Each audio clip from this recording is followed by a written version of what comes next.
Hello everybody, welcome back to a brand new episode of our NASCAR Heat 5 Career Mode. I hope you're all having a great day. Today we are headed road racing again from Road America, standalone cup weekend, where we have some big names in the field. It's a Supercars takeover kind of weekend. We got Shane Van Gisbergen, as well as we have Brody Kostecki, the 2023 Supercars champion, and on top of that, filling in for Ryan Blaney at Penske Racing, former Supercars driver, current IndyCar driver, Scott McLaughlin is going to be in that number 12 as well. So I'm very excited to see what those three drivers can do. And coming into this weekend, NASCAR had an announcement as well on top of that news that they are going to be bringing Denny Hamlin's bracket challenge to life, basically, to reality. So it is going to be a 5-race stretch where it's going to be the top 32 drivers full-time in the standings going in a 1v1, and it's going to cut down from 32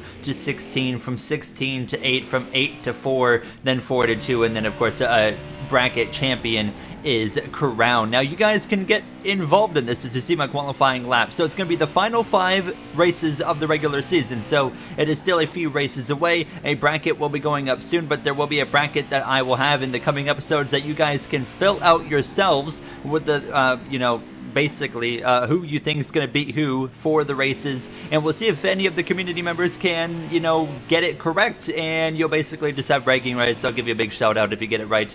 But yeah, I think it's gonna be a little fun thing to do, and if it works really well, maybe we can expand upon it for next season and for future series on the channel when the new NASCAR game comes out in a couple years as well. I think it's gonna be fun. Let me know your thoughts down below. As yeah, I screwed up my qualifying lap and I went head on into the barrier. That was it. We're going to be starting from the back here in Road America, so we're going to have a fun day. Brody Kostecki, SVG, 20th, 21st, right there together, actually.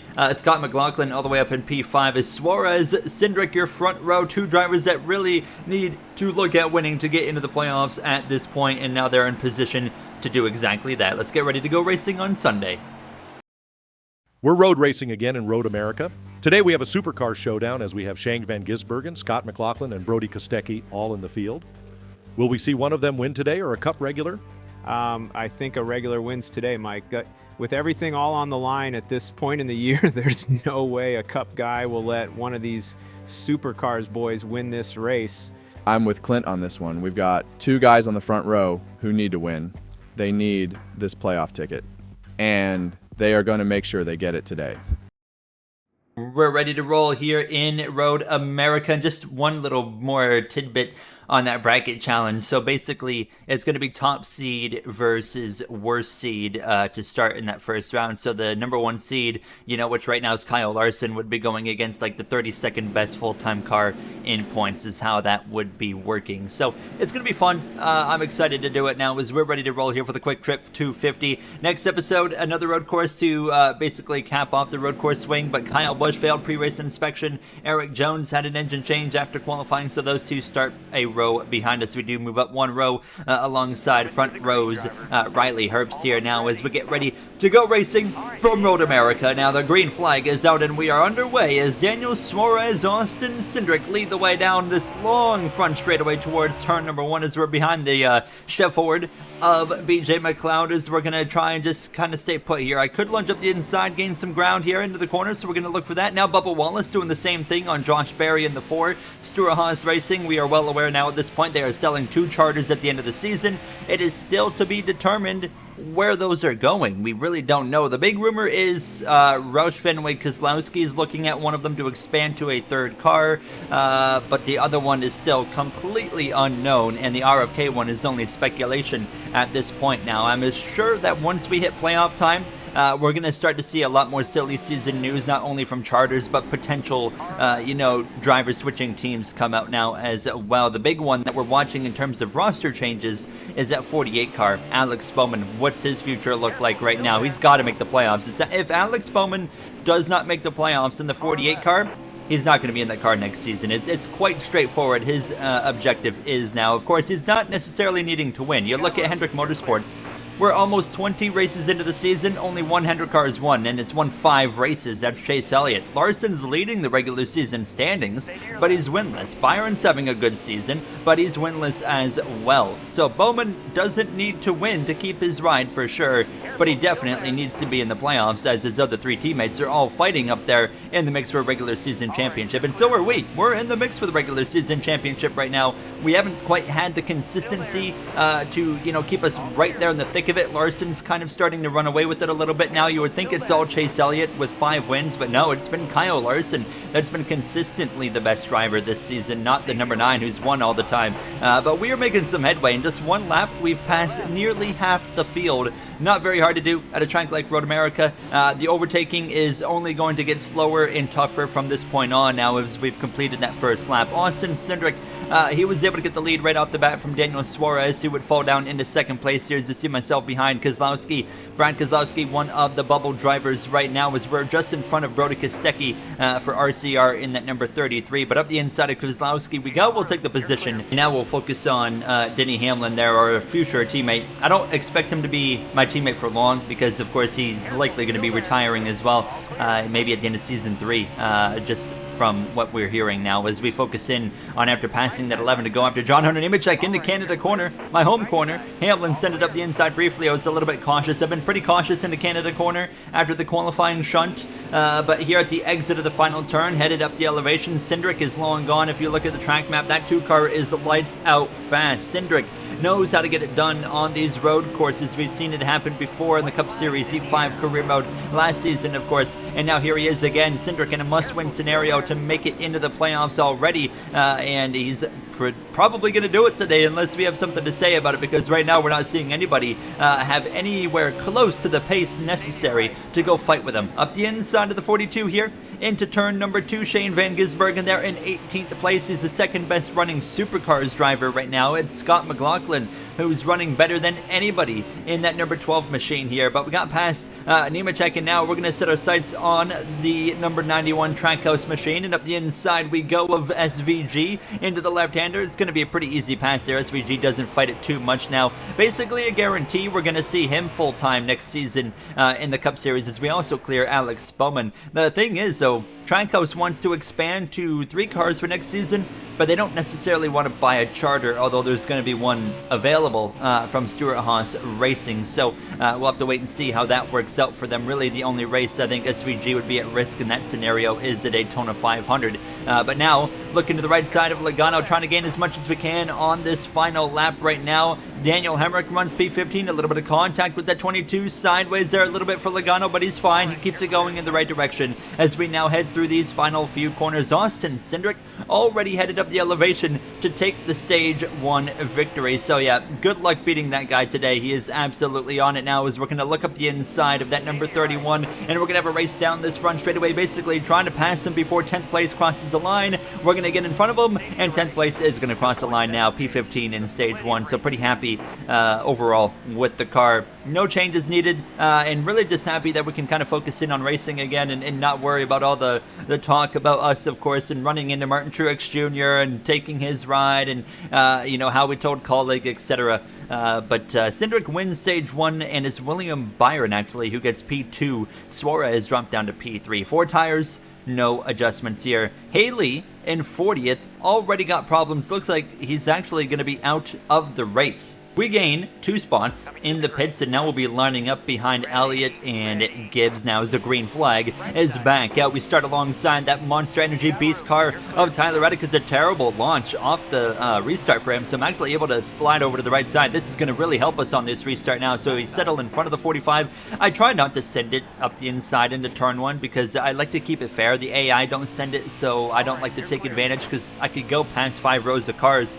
That's just not fun, to take the easy way out. So I like to keep, as you guys know by now, a little bit of legitimacy to this career mode series, even if at the end of the day it's a arcade racing game. That is what NASCAR Heat is, but we like to build it around a story kind of experience. But we push this 54 Craftsman machine down the long straightaway. We clear the 12 of McLaughlin in the process. So Scott McLaughlin in his NASCAR debut right there on my right side. Actually, he's going to go get myself and Gibbs in one corner. A big lunge around the outside there. And the V8 supercar icon and IndyCar as well, veteran at this point, multiple seasons under his belt, gets the elbows out, goes around the outside of both of us, and now myself and Gibbs run P11, P12, but I think we got enough pace here to go past this 12. Yes, we do, to the right side. Byron, by the way, got the lead from the 2 of Cindric on the restart. So William Byron out in front here now. We said that it didn't look like anybody had anything for Cindric, but I might stand corrected here now. Is at 24, still looking for his first win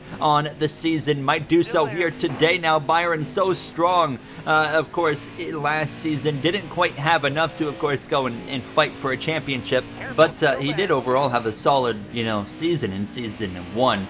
Christopher Bell, last episode, was able to pick up his first win of the season. He went on a late race tear there and held off Kyle Larson. Truex was so fast and Elliott was so fast. We thought those were going to be the 2 cars to beat, but it ended up being the 20 and the 5 at the end of the day that were up there. And speaking of the 20 and the 5, they're right in front of us. Larson in the Wawa machine, as well as Bell in the Yahoo Toyota now, as we were able to pass our teammate of Allmendinger, and now we move into the best running position for colleague racing. And once again, we kind of talked about, silly season. There is some rumors Allmendinger is going to be gone as well from colleagues Cup Series program at the end of the season, just kind of like the rumors are in real life right now of his potential to not be in the Cup Series now. But focusing back in here, you can see Daniel Suarez continuing to fade down the order. The pole sitter just doesn't quite have the race pace in that jockey machine, and that's going to allow us to potentially get another position here momentarily. Just trying to be patient. I've noticed that I don't have the braking capabilities in some of these corners, but then you get a corner like this where I'm really able to lunge it up the inside, but then you get, a turn 1 or a turn 3 at the end of that very long straightaway. I just don't have the capability to slow the car down like the AI do, so it's kind of a back and forth balance here. But now through the kink, we'll swing to the left side of Suarez. We're going to pass him, take P7 now as we continue our climb through the field. I don't think we have a car capable of winning this race like we did in Sonoma a few episodes ago, but I do think we have a top 5 car for sure. And the caution's actually going to come out as we were approaching the final lap of the stage, which is only a 3-lap stage, but that's going to end it a little bit early. It's Bell and Truex in front of us, McDowell in 4th, the playoff bubble driver, Chastain 3rd, Cindric in 2nd, Byron wins stage 2. Can Cindric maybe get the win out of the pit lane? We'll have to wait and see. We are going to make no adjustments, take 2 seconds of repairs actually, because I feel like I want this car, in the best position it can possibly be going into the restart. At the bottom of the grid, Kostecki's down to 37th. I think something's gone wrong for him. We do lose some track position. We go down to P10 for the restart. We're back underway here. Byron leading the way, but unfortunately, if you lead on a restart, you're on the left side of the track, so second place has the advantage, and that right now is Austin Cindric. Can Cindric take advantage of the thing that he lost the lead on the last restart going into stage 2? The answer is yes. Cindric to the lead in Road America again. Hold on, Byron fights back though on the run towards the next corner. He might actually get ahead of the 2, and I think he will as we continue side by side with Allmendinger. We're going to get clear of that number 13 on the exit of the corner, and now we head down this long straightaway and see what we can do here. Now Allmendinger trying to fight back, but it's right now Cindric out in front. He was able to get Byron. Does he stay clear? Now look at the run we get on Suarez and the rest of the pack into the braking zone here now, and you can see up ahead Cindric sure enough clear of the 24. Byron tried to fight back, but it wasn't enough. Cindric, Byron, McDowell, your top 3. Then it's Chastain side by side with Bell, Truex side by side with Larson. Last time we were road course racing, we had a bit of a run-in with that 19, of course, which really kind of ignited the future of our career, really. The 5 leaning on the door of the 19 based off of Truex and Sonoma. He's not going to be a fan of that there. And that Bass Pro Shops Toyota Camry now is behind us. It's Suarez and Elliott side by side. Truex clear of Larson. He would stay ahead as we came through the kink, and now down this second long straightaway we call it. We'll pass the number 5 of Larson. He's going to fight back into Canada corner though, however, around the outside, not giving this one up quite easy. I'm going to give him the room that he is entitled to, leaning on his door a little bit, not really trying to, just kind of coming together a little bit now as we come through the penultimate corner though, clear, but we run wide. That allows Larson to my left rear quarter panel on that run towards the final braking zone, really just taking that inside line. I'm going to force his hand right here. I'm going to say you either bank out of it or we make contact. He banks out of it.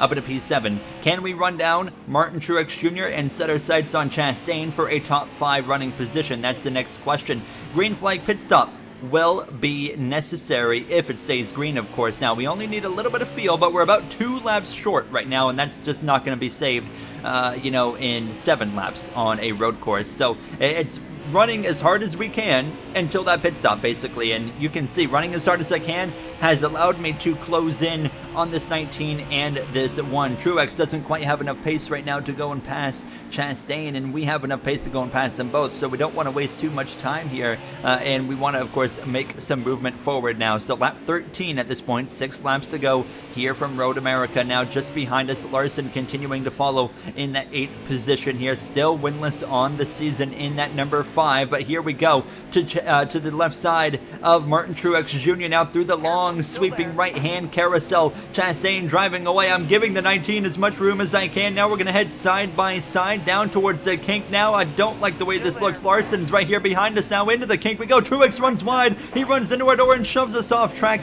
and into the barrier we go. What a idiot. I guess we're even now, I hope. You can tell him we're even now. You hear my radio? You hear Truex's radio. He says we're even. I don't think there was anything to get even about, following Sonoma. But considering that's my car for next year, we're just going to move on. If he's not going to continue to act on it, we're not going to act on it. Let's just move on, move forward as the caution comes out. Speaking of moving forward, here's an opportunity. Because the caution out has thrown a slight curveball. Not a big curveball, but a slight curveball, and you're going to see what I'm talking about. So we're going to come in.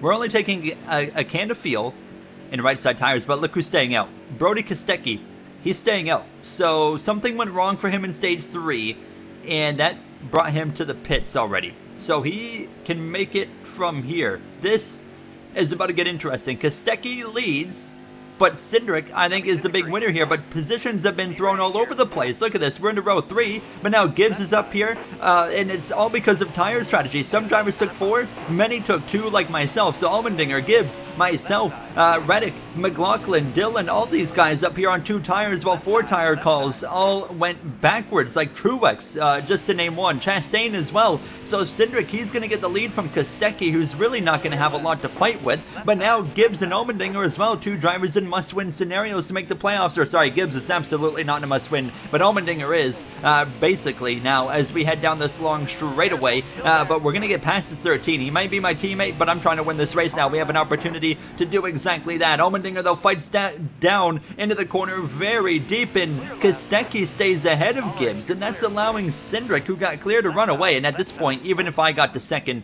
I think the 2 cars too far gone, even if I was able to move through into second within the next couple seconds now. But we stay ahead of Allmendinger. Gibbs trying to find a route around that number 33. Kostecki's doing a great job. 3 wide in the far background there. I go way too deep into the corner there. We're going to run wide, and hopefully we can maintain position. Yes, we do. Now they continue side by side behind us between Allmendinger and Tyler Reddick. Reddick's going to win out on that battle. He has the preferred lane through the carousel. Up into the top 5, Tyler Reddick goes. And that number 45, Cindric, is running away through the kink. We get a good run here down the straightaway. Going to give a shot to the back of the 54. I'm trying to kind of set him up to maybe go for a move on Kostecki, and then I can get like a 2-for-1 special, but he's too slow. So we're going to go up the inside here into the braking zone, into Canada corner, too deep into the quarter panel of the 33. I make sure I bank out of it enough. He saves it, and we continue in third. Gibbs to second. Not what I wanted to do right there. That's not the first time I've outbraked myself into Canada corner at Road America and, going after an aggressive move on a Supercars driver. We did something similar last season where we took out Christopher Bell after going for a deep lunge on Shane Van Gisbergen now. But white flag is in the air in Road America. Cindric is long gone. The only way anybody's going to catch him is if he crashes. We're not going to get there even if we run the best lap of our career.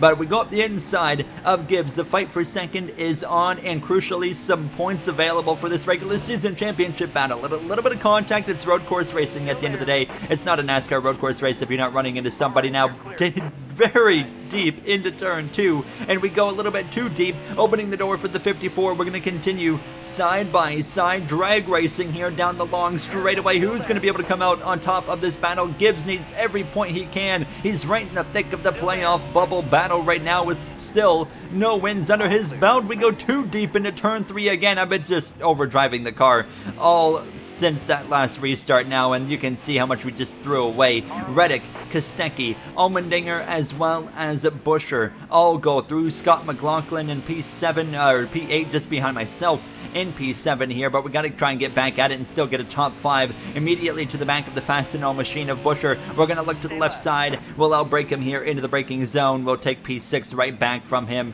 and try to focus in on getting Allmendinger now. So through the kink for the final time, we will get that opportunity to go after Allmendinger now. A good run through there. We'll swing to the right side. It's Kostecki there in 4th. He's done honestly a great job of holding on old tires, but we go down into Canada corner for the final time. We'll get through there alive. We'll take it. It's going to be a top 5 day. Could we get P4 before it's over? That is certainly a possibility. But Austin Cindric rounding the final corner. What a day it's turned in for him, because he's gone from having a pretty miserable season to now he's going to win himself into the playoffs. Now as he climbs the elevation, Austin Cindric wins in Road America. Now as we have a big run on the back of the V8 Supercars 23 champion of Kostecki to the line. It's going to be Kostecki hanging on. It'll be P5 for us here from Road America. Honestly, at the end of the day, we'll take it. I drove too hard at the end of that race, and we paid the price. Obviously, we weren't going to catch the 2 car anyways, and I was just, pushing too hard to try and do a miracle. SVG ended up P31, but a lot of drivers got screwed there. Suarez, Elliott, Larson, Truex, Chastain,